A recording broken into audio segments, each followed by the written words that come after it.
আজ 25শে বৈশাখ, বিশ্বকবি রবীন্দ্রনাথ ঠাকুরের জন্মদিন। কবিকে প্রণাম জানিয়ে তারই লেখা একটি কবিতা আজ আপনাদের পাঠ করে শোনাই। অনন্ত প্রেম।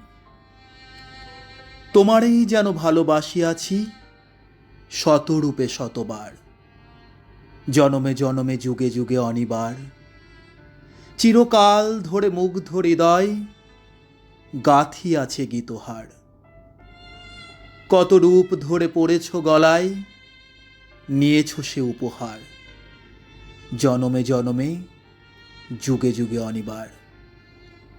যত শুনি সেই অতীত কাহিনী, প্রাচীন প্রেমের ব্যথা, অতি পুরাতন বিরহ মিলন কথা। অসীম অতীতে চাহিতে চাহিতে দেখা দেয় অবশেষে কালের তিমির রজনী ভেদিয়া তোমারই মূরতি এসে চিরস্মৃতিময়ী ধ্রুব তারকার বেশে। আমরা দুজনে ভাসিয়া এসেছি যুগল প্রেমের স্রোতে, অনাদিকালের হৃদয় উৎস হতে। আমরা দুজনে করিয়াছি খেলা কোটি প্রেমিকের মাঝে, বিরহ বিধুর নয়ন সলিলে মিলন মধুর লাজে। পুরাতন প্রেম নিত্য নূতন সাজে।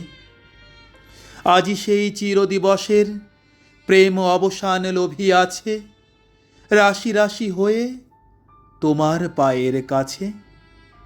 নিখিলের সুখ, নিখিলের দুঃখ, নিখিল প্রাণের প্রীতি, একটি প্রেমের মাঝারে মিশেছে সকল প্রেমের স্মৃতি।